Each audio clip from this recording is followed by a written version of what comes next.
बताया कि इकलौता पुत्र जिसको परमेश्वर ने खुद भेजा, तब तक इकलौता था जब तक कलीसिया का जन्म नहीं हुआ।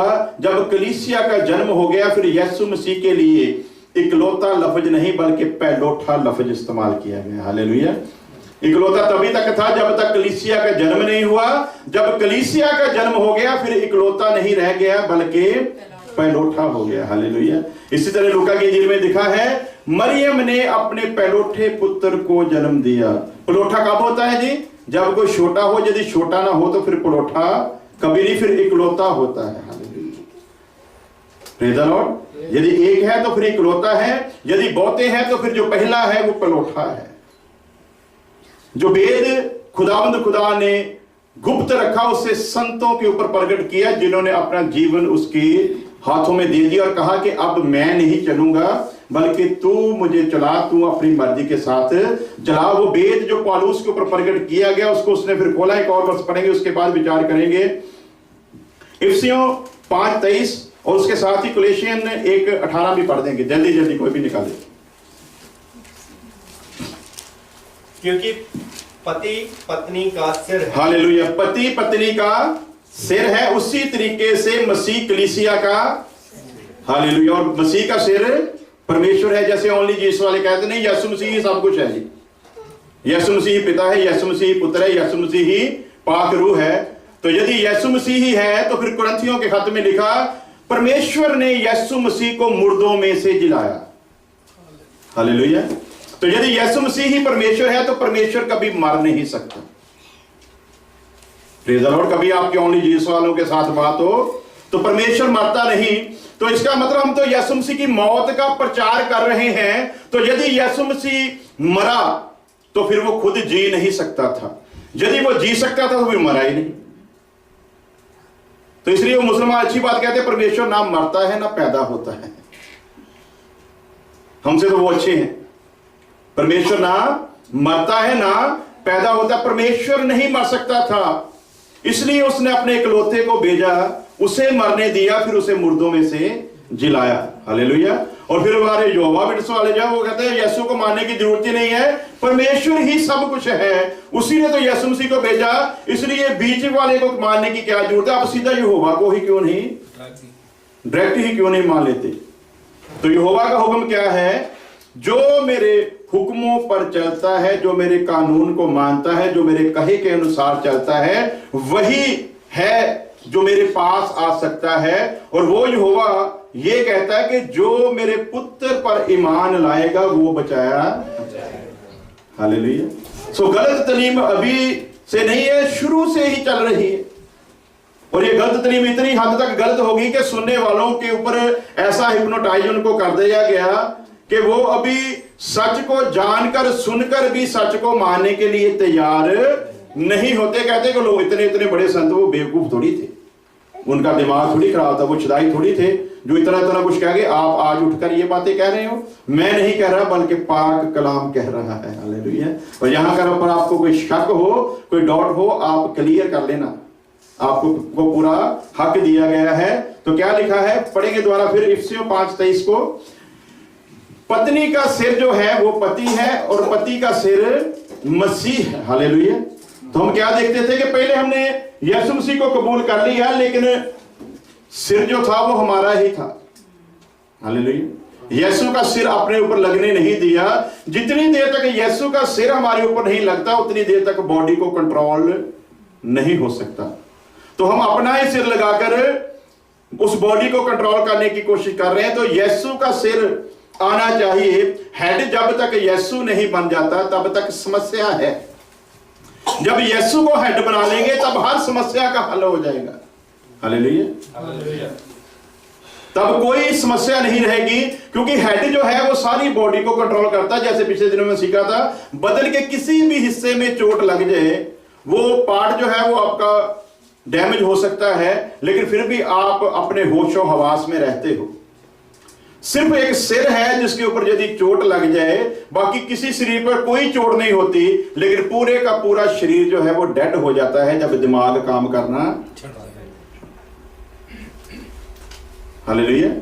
तो सिर जो है वो हमारा है। जितनी देर तक हमारा सिर है उतनी देर तक बात नहीं बनेगी। जब हम अपना सिर उतार कर इस बॉडी के ऊपर यीशु का सिर डालेंगे, फिर बात शुरू होती है। पौलुस कहता है अब मैं जीवित ना रहा बल्कि मसीह यीशु मुझ में जीवित है। हालेलुया। कितने लोगों ने बपतिस्मा लिया? ये हाथ खड़ा करें फटाफट, जल्दी जल्दी। आपके भी बपतिस्मे को ही क्लियर करते हैं पहले।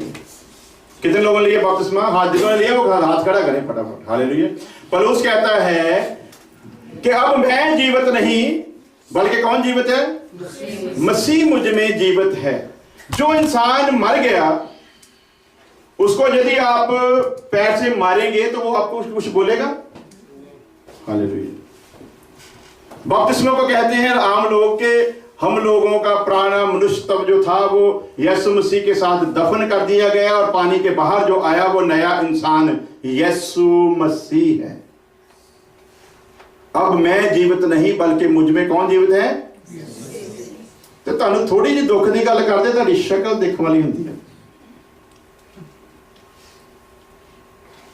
सच्चाई तो सच्चाई है। ਇਹਦਾ मतलब फिर ਜਾਂ तो बपतिस्मा जे ਤੁਸੀਂ कहते हैं बपतिस्मा लिया, कुछ लोगों मैंने कई बार बताया कोई एक ही बपतिस्मा नहीं है। बपतिस्मा तो 1000 बार भी आप ले सकते हो। एक बपतिस्मे का मतलब है सिर्फ एक किस्म। हालेलुया। Praise the Lord. एक बारी नहीं, एक किस्म का बपतिस्मा है। वो बपतिस्मा पिता पुत्र और पवित्र आत्मा के नाम से लिया जाता है। हालेलुया। और वो तब लिया जाता है जब आपका नया जन्म हो। यदि नया जन्म नहीं हुआ तो बपतिस्मे का कोई अर्थ नहीं,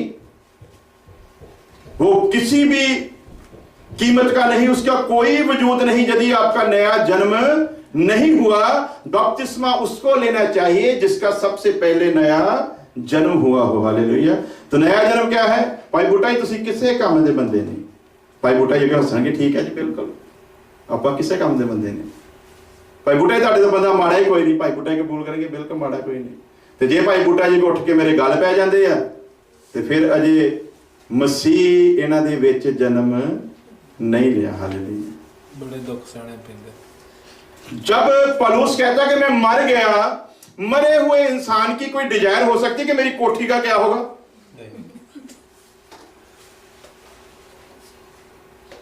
क्यों भाई राजू? ओ किस पौंटी चड्डा हमारे 3 स्टेट का मालिक और तकरीबन 10 स्टेट के सीएम जो थे वो उसके घर के बाहर ऐसे खड़े होते थे जैसे हमारे घर के बाहर मंगते खड़े होते हैं। इतना अमीर आदमी, दोनों भाइयों ने एक दूसरे को राइट वे शूट कर दिया ऑन द स्पॉट, मर गए दोनों उसी वक्त। अभी उनको अरबों खरबों रुपए की प्रॉपर्टी है तो वो दावा कर सकते हैं कि तुमने इसमें पाँव नहीं रखना, ये तो मेरी पौंटी चड्डे की है, कह सकता है जी? तो फिर आपका नया जन्म हुआ है? तो यदि नया जन्म नहीं हुआ तो बपतिस्मे की क्या महत्वता है? नया जन्म जितनी देर तक नहीं होता उतनी देर तक बपतिस्मा लेना सबसे बड़ी बेवकूफी है, और जो लेता है उसने गलती की है। उसको बपतिस्मा तब लेना चाहिए जब उसका पहले नया जन्म हो। और अब उल्टी बात बताई गई है आज तक, कहते नहीं पहले बपतिस्मा लो फिर तुम्हारा नया जन्म होगा। आज तक जो भी तालीम बाइबल स्कूलों में सिखाएगी क्या है? पहले तुम बपतिस्मा लो, बपतिस्मे के बाद तुम्हारा नया जन्म होगा। तो क्या हमने सीखा है? पाक रूह कलाम का बीज लेकर इस जमीन के अंदर आता है। हालेलुया। और वो इस जमीन के अंदर अपने कलाम के बीज को रखता है। जैसे ही वो पाक कलाम का बीज जो हमारे अंदर आता है उसी वक्त एक तड़पना हमारे अंदर उठ जाती है कि मैं गुनहगार हूं। हालेलुया। मैं अच्छा इंसान नहीं हूं, मैं नेक इंसान नहीं हूं, मैंने आज तक जो कुछ किया वो सारा गलत था, मुझे वैसा नहीं करना चाहिए था। फिर वो इकरार करता है अपने गुनाहों का। हालेलुया। कब करता है? जब उसका नया जन्म होता है। Praise the Lord. तो हम कहेंगे कि हमने इकरार भी किया था, तौबा भी की थी, पाक रूह हमारे अंदर कलाम का बीज भी लेकर आ गया था। तो जब कलाम का बीज लेकर आता है तो हम बपतिस्मा लेने की सूरत में जाते हैं। तब असल में हमने मरना है। हालेलुया। अब मैं जिंदा ना रहा बल्कि मसीह मुझ में जीवित है। जब बपतिस्मा ले लिया फिर कौन जीवित है? मसीह। तो ये तक आप ही जिंदे हैं, मसीह वाला तो कोई काम ही नहीं। क्योंकि यदि मैं मर गया मेरी कोई इज्जत नहीं। मरा हुआ इंसान को आकर कहा ये बड़ा ही गंदा आदमी था, वो कुछ बोलेगा? इसने मेरे साथ चीटिंग की थी, कुछ बोलेगा? इसने मेरी प्रॉपर्टी के ऊपर कब्जा कर लिया था, कुछ बोलेगा? अब मैं जीवित ना रहा बल्कि मसीह मुझ में जीव। जब मसीह का सिर आ जाएगा फिर पूरी बॉडी को मसीह यीशु कंट्रोल करेगा। जब वो कंट्रोल करेगा तब हम कहेंगे कि अब मैं जीवित ना रहा बल्कि मसीह यीशु मुझ में जीवित है। हालेलुया। इस सिर का होना बड़ा जरूरी है। और आखिरी बात पढ़ देंगे कुलसियन उसका 1 अध्याय उसकी 18 वर्ष, जल्दी जल्दी को पढ़ दीजिए।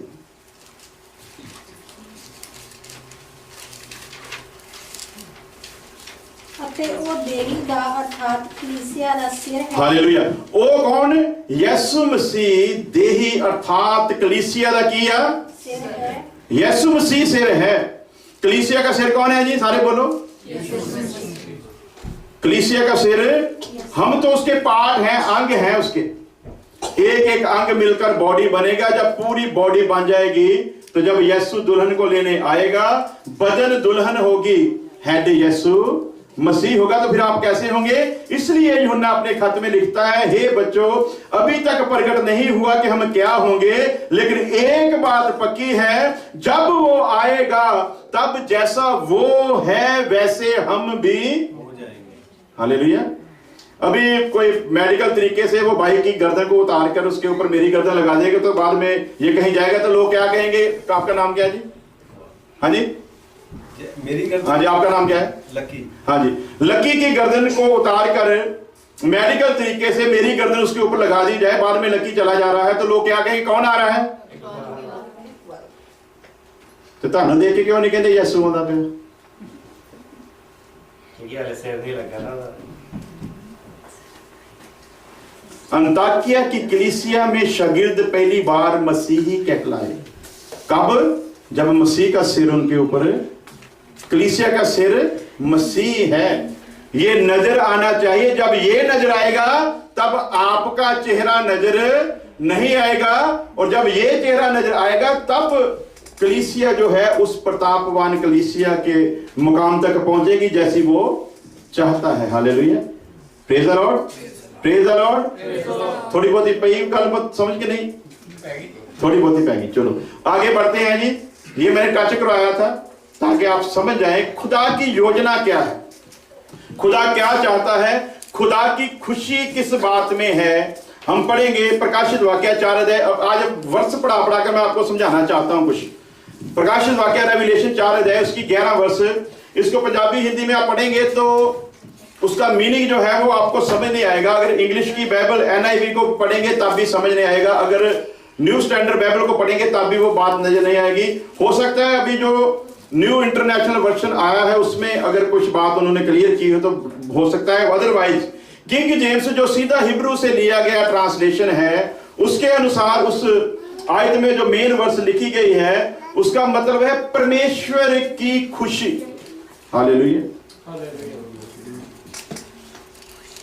जो कुछ उसने बनाया उसमें परमेश्वर को आनंद आया। हम लोग घर बनाते हैं तो उसको देखकर हमको आनंद आता है ना, खुशी होती है। उसी तरीके से परमेश्वर ने जो कुछ बनाया उसे देखकर उसका मन आनंदित हुआ, उसे खुशी हुई। हालेलुया। जब इंसान को उसने बनाया अपने जैसा ही बनाया, उसको बनाते वक्त उसे खुशी हुई। जो जो कुछ उसने बनाया उसको देखकर खुशी हुई। हम पढ़ेंगे नहीं, बस साथ साथ बताते जाएंगे। जेनेसिस 1 अध्याय उसकी 4 वर्ष में लिखा कि जब खुदावंद ने सब कुछ वो बनाया तो खुदावंद ने देखा कि अच्छा है, उसने उसे अच्छा कहा। हालेलुया। उसके बाद हम देखते हैं कि 10 में भी उसने जो कुछ बनाया फिर उसे देखा और कहा अच्छा है। फिर उसके बाद हम देखते हैं 1 की 12 वर्ष में जो कुछ बनाया खुदा ने देखा अच्छा है। आदम को बनाने तक 7 बार जेनेसिस की किताब के पहले अध्याय में आया खुदा ने कहा अच्छा है। हालेलुया। जो कुछ भी उसने बनाया उसको बनाते वक्त उसको खुशी हुई, आनंदित हुआ। अब जो मेन बात है उसने आपको अभी उधार दिया है, नजात दी है, मुक्ति दी है। जिस दिन आपने उसे कबूल किया और आपको उसने मुक्ति दी, उस वक्त उसने आपको देखा तो कहा कि अच्छा है। हालेलुया। अच्छा है जी, आपको मुक्ति मिल गई, अच्छा है। सारे जने बोल, जल्दी जल्दी आगे बढ़ना है हमने फटाफट। आपको मुक्ति मिल गई, आपको खुदावंद देखकर कहता है अच्छा है।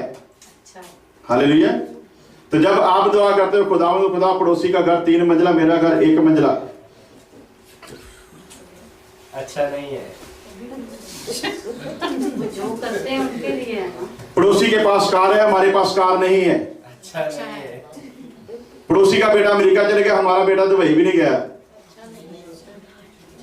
खुदा जब हमको उद्धार की जिंदगी दी, निजात की जिंदगी दी, तो उस वक्त जिनका जहन खुला, जिनको वो प्रकाशन मिला, उनको पता चला कि ये संसार और इसकी सारी वस्तुएं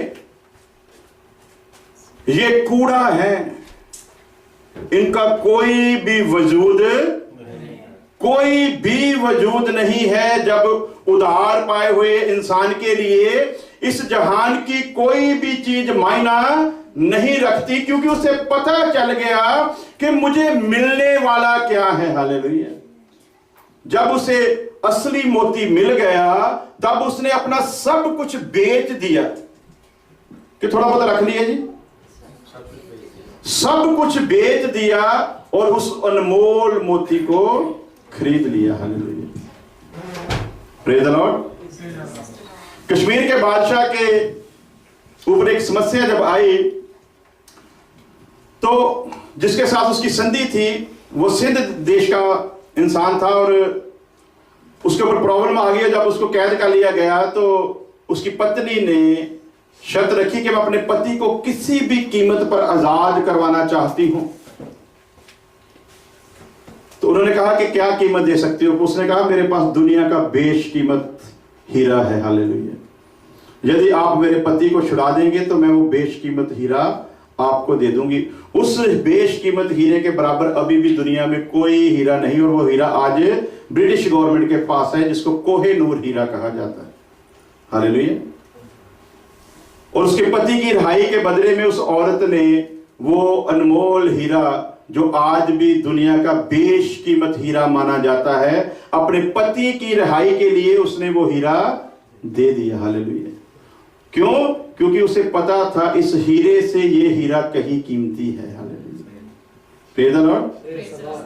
पता बाद च लगता है, ਹੁਣ तो सारे प्रेज़ द लॉर्ड कह देता है। पति ने पूछ तो लो पहला भी तेनों ये हीरा उदा लगता कि नहीं?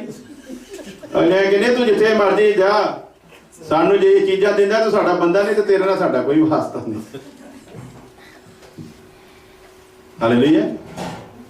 जब अनमोल मोती मिल गया, जब उस जहान के बारे में पता चल गया जो मिलने वाला है, तो मैंने कई बार बताया, जब पौलुस को पता चला कि मुझे क्या मिलने वाला है, जब वो अचानक तीसरे आकाश पर उठाया गया और वहां जो कुछ था उसने अपनी इस कलीसिया के लिए तैयार किया, वो सब कुछ जब पौलुस ने देखा तो उसने अपनी जुबान को बंद कर लिया, वो भेद उसने खोला ही नहीं।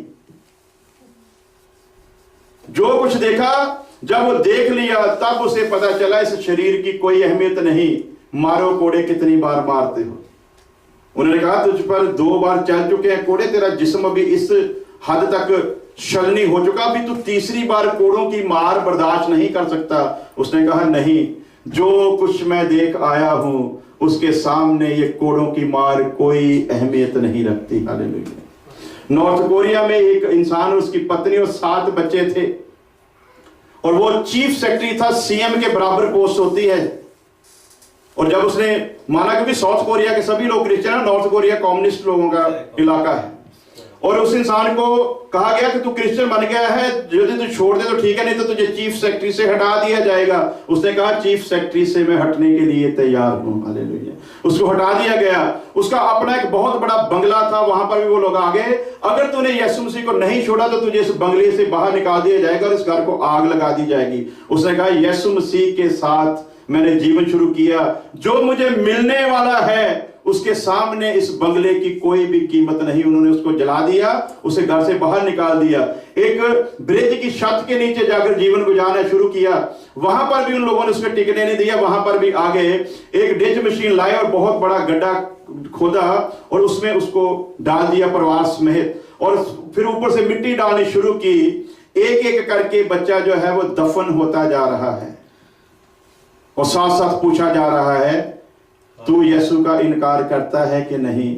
उसने कहा नहीं। 6 बच्चे जो थे वो जमीन के नीचे दबकर मार दिए गए।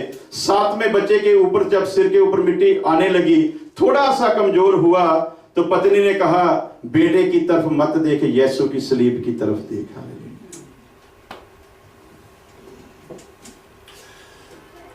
शहीदों के खून के ऊपर बनी हुई ये कलीसिया है। मजबूत फिर पत्नी ने कीता ना। मैं वो बात नहीं कर रहा, मतलब इंसान है ना, कभी कभी डोल जाता है। यानी कि उसने ये नहीं कहा मैं इनकार करता हूं, थोड़ा सा विचार करने लगा ना, तो पत्नी ने चेहरे को पढ़ लिया। उसने कहा नहीं, इसकी तरफ मत देख, यीशु मसीह की तरफ देख। 7 बच्चों को पति पत्नी समेत जमीन में दफन कर दिया गया, लेकिन उन्होंने यीशु मसीह का इनकार, जो मिलने वाला है, जो मिलना है, उसके बारे में जब जानकारी मिल जाती है कि हमें प्राप्त क्या होने वाला है, फिर ये जहान लोगों को अच्छा फिर नहीं लगता। अच्छा, फिर कोई अहमियत नहीं रह जाती इस जहान की।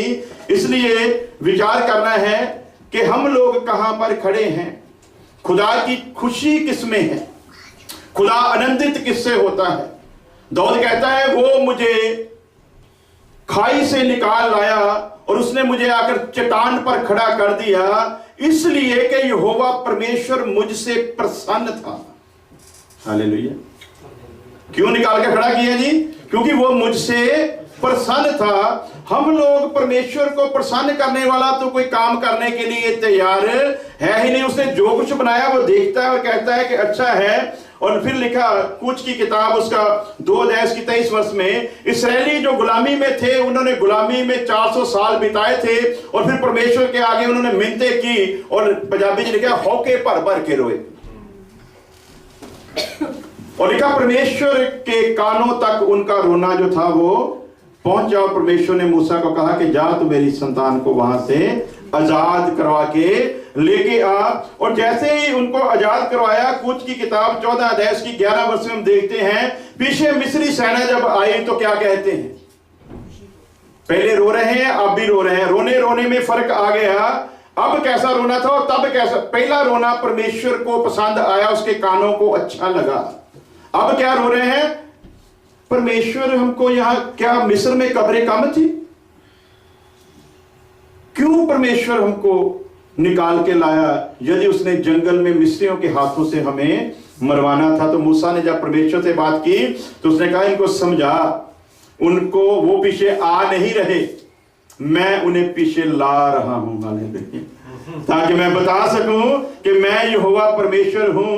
इनको तुम दोबारा कभी ना देखोगे जो तुम्हारे पीछे पीछे, जो पीछे पीछे। रोना अच्छा नहीं लगा, फिर खाना नहीं था, फिर रोने लगे। वहां पर हम पंजाबी कहते पतीलियां दे कोल बहिंदे सीगे, मांस दे पतीले, कहते वधिया वधिया धनिया, वधिया वधिया अदरक मिलता सी, लसन मिलता सी, सारी बातें जो सब्जी में बनाई जाती सारी गिना रहे हैं। परमेश्वर ने कहा, इनको बता, मैं तुम्हें मांस दूंगा और इतना दूंगा कि तुम्हारी नथनों के बाहर आएगा मांस। परमेश्वर को रोना अच्छा नहीं लगा, रोते रहे, परमेश्वर को अच्छा नहीं लगा। और आखिरकार क्या हुआ हम देखते हैं, एक रोना जो था वो हन्ना ने भी रोया, लेकिन हन्ना का रोना परमेश्वर को पसंद आया। आज हम लोग क्या, कौन सी चीजों के लिए रो रहे हैं? प्रभु जी नौकरी चला गया, कैसा प्रभु है, तू देखो उसको और तरक्की मिल गई, मेरी नौकरी चलेगी। तो क्या लिखा, जो प्राण देने तक वफादार रहेगा वही जिंदगी का ताज हासिल करेगा। हाल आपको तो लिए कुछ नहीं, परमेश्वर ने क्या कुर्बानी दी है आप में से परमेश्वर के लिए? किसी कुछ भी नहीं। मजबूरी से कुर्बानी हो गई हो तो अलग बात है, दी नहीं होगी किसी ने। और गलती से कुछ हो गया तो अलग बात है कि गाड़ी चला रहे थे आप ही एक्सीडेंट कर दिया हो तो फिर कह देंगे परमेश्वर ने करवाया था जी। वो भी दोष लगा सकते हैं, अदरवाइज परमेश्वर के लिए अभी आप में से किसी ने कुछ भी कुर्बानी जब की जाती तब पता चलता है। जब मैंने खुदा के दास को सुना 2012 में रात को मैंने सुना और रात बीती, दूसरे ही दिन मैंने प्रेस कॉन्फ्रेंस की। सबसे पहले अपने काउंसलरशिप से मैंने रिजाइन किया। हालेलुया। यीशु के पास आने के लिए तंग मार्ग है, अच्छा मार्ग कोई नहीं। अच्छा मार्ग तो सीधा नरक की तरफ लेकर जाता है, तंग मार्ग है, यही मार्ग है यीशु को अपनाने का और उसका बदन बनने का। कुर्बानी ही यीशु का बदन है। हालेलुया। क्योंकि कुर्बानी खुद उसने की है और जो कुर्बानी करके उसके साथ चिपकता जाएगा वही बदन बनता जाएगा और जलाली कलीसिया के रूप में वो होगा। मेयर ने मुझसे पूछा क्यों कर रहे हो? मैंने बोला नहीं, अब नहीं। उन्होंने कहा इतना संघर्ष तुमने किया, 13 साल तूने मेहनत की इस पद को प्राप्त करने के लिए, इस रुतबे को प्राप्त करने के लिए, और एकदम अचानक क्या हो गया? मैंने कहा मुझको पता चल गया कि मुझे क्या मिलने वाला है। हालेलुया। एक ही दिन में दुनिया बदल गई जब असली प्रकाशन जो था सुनने को मिला। हालेलुया। और जिसको सुना उसके बेटे ने आकर उससे कहा पिताजी मैं भी पास्टर बनना चाहता हूं। उन्होंने कहा ओके। 4 महीने तक बाइबल कॉलेज के जितने स्टूडेंट थे उनके कपड़े धोने की ड्यूटी लगाएगी और फिर खुदा का दास कपड़ों को चेक करता था कि कपड़े को ये ऐसे अलगर्जी के साथ तो नहीं धोता, और जो कपड़ा नहीं सही होता था उसको फिर बोलता था दोबारा धो। 4 महीने बीत गए। फिर उसने कहा अभी तो मुझको बाइबल स्टडी में बैठने दो। उन्होंने बोला अभी तो इस काबिल नहीं है। फिर उसको उन्होंने कहा अभी 1 साल तक तूने टॉयलेट को साफ करना है, जो वहां पर 3 टॉयलेट थी। तो वो बुरश लेकर आया। उन्होंने कहा बुरश के साथ नहीं करना, अपने हाथों के साथ करना है। तेरी खुद ही तुझसे मिटनी चाहिए, तेरा अहंकार तुझसे अलग होना चाहिए। तुझे ये नहीं होना चाहिए कि मैं सैमुअल साहब का बेटा हूं तो पादरी हूं। तेरा नाता जो है खुदा के साथ होना चाहिए, और तेरा नाता खुदा के साथ तभी होगा जब तेरी सारी खुद ही तुझसे अलग होगी। तो अब तो खट्टी का वसीला बनाया पादरियों ने। वो 3 पीस पहनता ही, पहले तो कुर्ता पजामा भी नहीं होता था। तो अगर पादरी बन जाएगा तो 3 पीस हमको भी मिल जाएगा। उसके पास घर नहीं था, पादरी बनने पर घर मिल गया जी, हमको भी मिल जाएगा। वो मोटरसाइकिल के काबल गाड़ियों में घूम रहा है जी। वो पाकिस्तान नहीं जा सकता था, अभी वो पूरी दुनिया में घूम रहा है। जो लोग ये डिजायर लेकर यीशु के पास आएंगे वो हर चीज जहान की हासिल कर सकते हैं, लेकिन नजात को कभी भी हासिल नजात कभी भी हासिल ना करने पाएंगे। कभी भी नजात उनको मिल नहीं सकेगी। पढ़ेंगे यिर्मयाह, जब हम गलत रोना रोते हैं तो परमेश्वर क्या कहता है, एक वर्ष पढ़ेंगे उसके बाद विचार करेंगे। यिर्मयाह 13 अध्याय उसकी सारा वर्ष जल्दी पढ़ेंगे।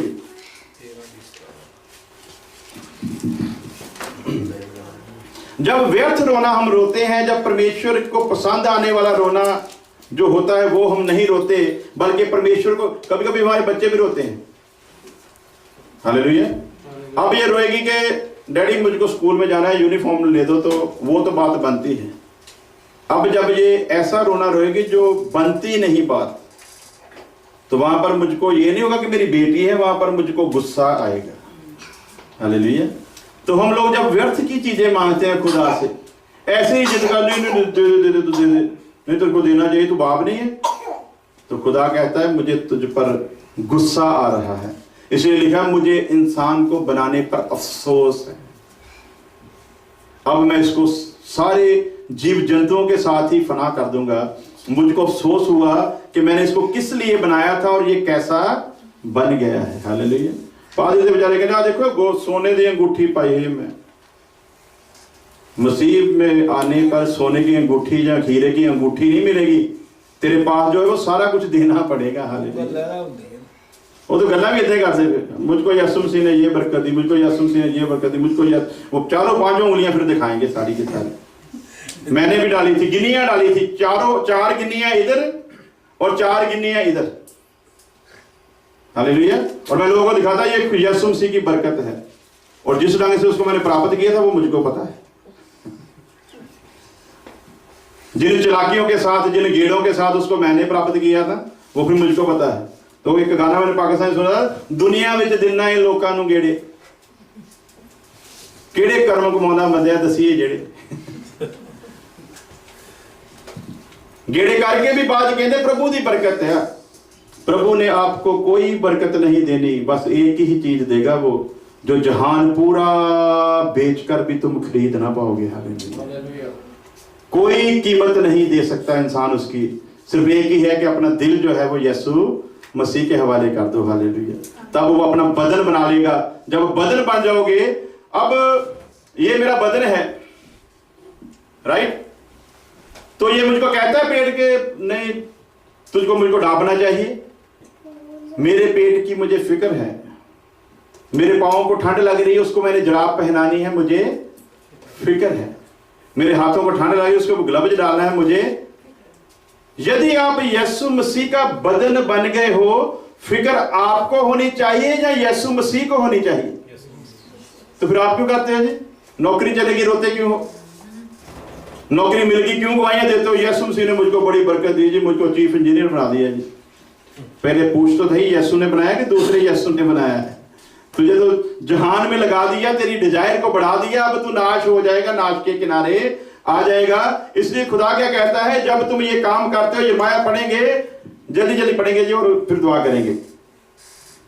पर जे तुसी ना सुनोगे ता तुहाडे अहंकार दे कारण मेरी जान, पर यदि तुम ना सुनोगे तो तुम्हारे घमंड के कारण मेरी जान पर्दे में रोएगी।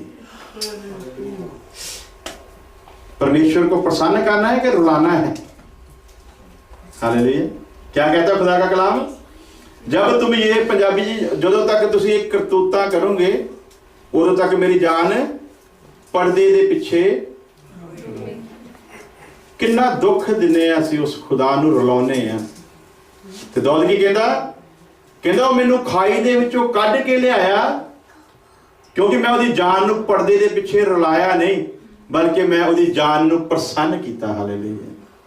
ते प्रसन्न करने वाला काम ते असीं कोई करदे ही नहीं, असीं ते दुख देने वाले काम अजे तक करी जाने आ। तू आ दिता सी हुण आ दे दे, तू आ दिता सी हुण आ दे दे, तू आ दिता सी हुण आ दे दे। तो कहंदा ਉਹ दूजा बैठा ਉਹਦੇ ਕੋਲ ਲੈ, ਮੇਰੇ को की करना होण दिया है, ਉਹਦੇ ਕੋਲ सारा ही है। ਉਹ ਤੇ ਯਿਸੂ ਨੂੰ भी कहंदा सी, देख सारा संसार मेरे हत्थ दे विच आ, जे झुक के मेरे अगे मत्था टेक दे तो सब कुछ तैनूं दे दूंगा। ਉਹਦੇ ਕੋਲ तो सारा कुछ ही है। शाहरुख खान, अमिताभ बच्चन, वो सारे यीशु मसीह को थोड़ी मानते।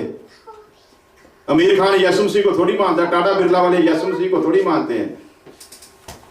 वो सभी लोग अरबपति खरबपति, वो सब कुछ उनके पास भी है। क्या गवाही दोगे उनके सामने तुम? वो कहेंगे तेरे जैसे इंसान को तो खड़े खड़े खरीद सकते हैं, अपनी कीमत बोल क्या है, क्या गवाही दोगे? लेकिन एक गवाही है आपके पास, तेरे पास सारे संसार की दौलत भी हो तब भी तू उस चीज को हासिल नहीं कर सकता जो मुझे मिली है। Praise the Lord. हालेलुया। जब तुम नहीं सुनोगे तो मेरी जान पर्दे के पीछे रोएगी। और फिर हन्ना जो थी उसने सही रोना रोया, और जब उसने परमेश्वर के मुताबिक रोया और फिर शर्त रख दी कि यदि तू मेरी इस शर्मिंदगी को मिटाए तो जो बेटा तू मुझे देगा वो बेटा भी मैं तुझे ही दे दूंगी। और जैसे ही उसे वो बेटा पैदा हुआ, उस बीच में उसके पति ने कहा चलो वहां पर चलते। उसने कहा नहीं, मैं वहां पर नहीं जाऊंगी, मैं एक ही बार जाऊंगी, और जब जाऊंगी तो इस पुत्र को वहीं पर छोड़ कर आऊंगी। हालेलुया। छड़ सकते हो जी?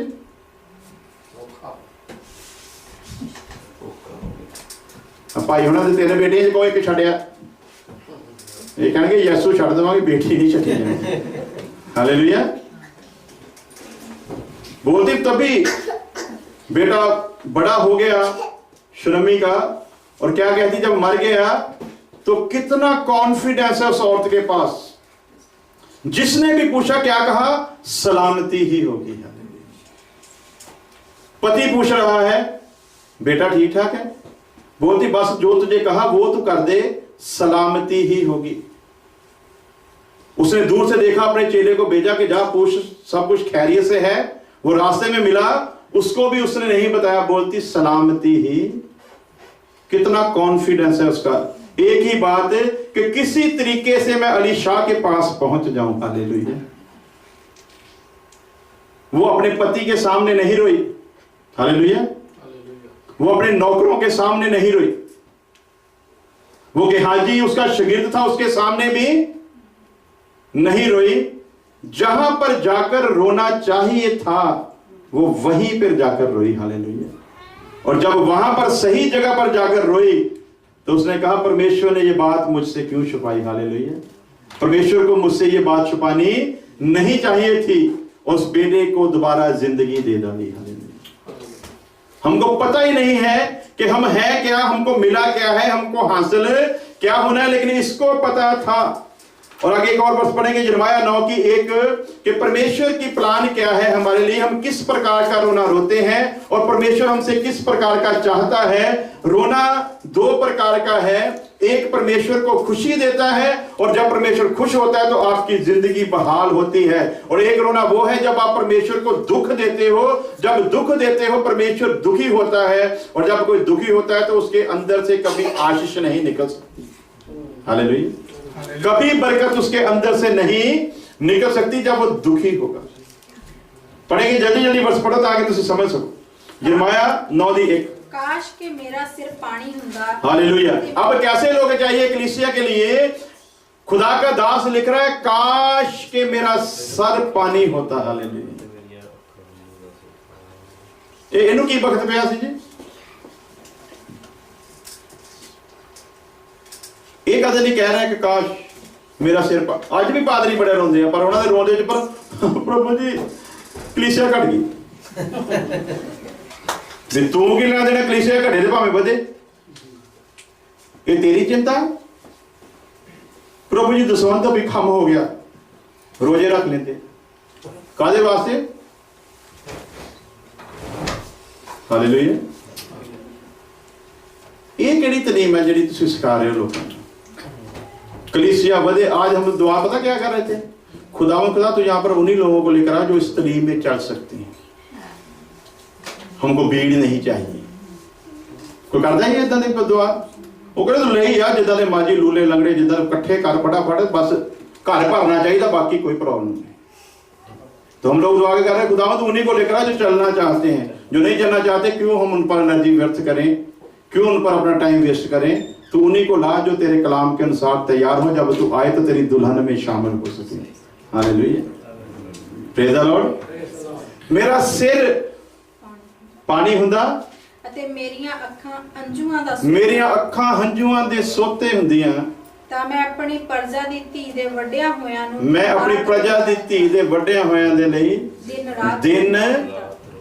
ਦਿਨ ਕਾਹਦੇ ਲਈ ਰੋ ਰਿਹਾ? ਵੀ ਕਿਸੇ ਤਰ੍ਹਾਂ ਲੋਕ ਨਜ਼ਾਤ ਨੂੰ ਹਾਸਲ ਕਰ ਲੈਣ, ਕਿਸੇ ਤਰ੍ਹਾਂ ਲੋਕ ਪਰਮੇਸ਼ਵਰ ਨੂੰ ਸਮਝ ਲੈਣ, ਕਿਸੇ ਤਰ੍ਹਾਂ ਪਰਮੇਸ਼ਵਰ ਤੱਕ ਪਹੁੰਚ ਜਾਣ। ਤੇ ਅੱਜ ਦਾ ਪਾਦਰੀ ਕਿੱਦਾਂ ਰੋਂਦਾ ਆ? ਕਿਸੇ ਤਰ੍ਹਾਂ ਮੇਰਾ ਬੱਚਾ ਕਨਵੈਂਟ ਸਕੂਲ ਦੇ ਵਿੱਚ ਪੜ੍ਹ ਜਾਵੇ, ਕਿਸੇ ਤਰ੍ਹਾਂ ਇਹ ਡਾਕਟਰ ਬਣ ਜਾਵੇ, ਕਿਸੇ ਤਰ੍ਹਾਂ ਜਿੱਦੇ ਮਰਜ਼ੀ ਛਿੱਲ ਕਲੀਸਿਆ ਦੀ ਲਾਉਣੀ ਪਵੇ ਲਾ ਕੇ, ਕਿਸੇ ਤਰ੍ਹਾਂ ਸਾਡਾ ਮਕਸਦ ਜਿਹੜਾ ਆ ਉਹ ਪੂਰਾ ਹੋ ਜਾਵੇ। ਅੱਜ ਦਾ ਤੇ ਰੋਣਾ ਹੀ ਵੱਖਰਾ ਹੈ। ਅੱਜ ਰੋਂਦੇ ਇਸ ਤਰੀਕੇ ਦੇ ਨਾਲ ਆ ਵੀ ਮੇਰਾ ਬੈਨੀਫਿਟ ਕਿੱਥੇ ਹੋਵੇ, ਮੈਨੂੰ ਫਾਇਦਾ ਕਿੱਥੇ ਹੋਵੇ, ਕਿੱਦਾਂ ਮੈਂ ਕਿਸੇ ਨੂੰ ਲੁੱਟ ਸਕਾਂ। ਪ੍ਰਭੂ ਜੀ ਕਿੱਦਾਂ ਮੈਂ ਕਿਸੇ ਨੂੰ ਭਰਮਾਵੇ ਚ ਲਿਆ ਕੇ ਤੇ ਉਹਨੂੰ ਬਲਸ਼ਾਲੇ ਚ ਲੈ ਕੇ ਤੇ ਆਪਣਾ ਸੂਤ ਲਾ ਸਕਾਂ। ਲੇਕਿਨ ਇਹ ਕੀ ਕਹਿੰਦਾ ਮੈਂ ਦਿਨ ਰਾਤ ਉਹਨਾਂ ਦੇ ਲਈ ਰੋਂਦਾ, ਕਾਸ਼ ਮੇਰੇ ਕੋਲ ਇੰਨੇ ਅਥਰੂ ਹੁੰਦੇ। ਔਰ ਜਦੋਂ ਪਰਮੇਸ਼ਵਰ ਫਿਰ ਅਥਰੂ ਦੇਖਦਾ ਹੈ, ਪੜਾਂਗੇ ਦੂਸਰਾ ਰਾਜਾ ਉਹਦਾ 20 ਅਧਿਆਇ ਦੀ 4 ਤੇ 5 ਵਰਸ, ਉਸ ਤੋਂ ਬਾਅਦ ਦੁਆ ਕਰਾਂਗੇ। ਹਾਲੇਲੂਇਆ। दूसरा किंग, दूसरा राजा 20 अध्याय दी 4 ते 5 वर्ष। जब परमेश्वर के अनुसार हम रोते हैं, परमेश्वर आपकी जिंदगी के दिनों को भी बढ़ा डालता है। हालेलुया। जब उसके अनुसार रोते हैं, तो जब उसके अनुसार नहीं रोते तो आपके जिंदगी के पलों को कम भी करने की ताकत जो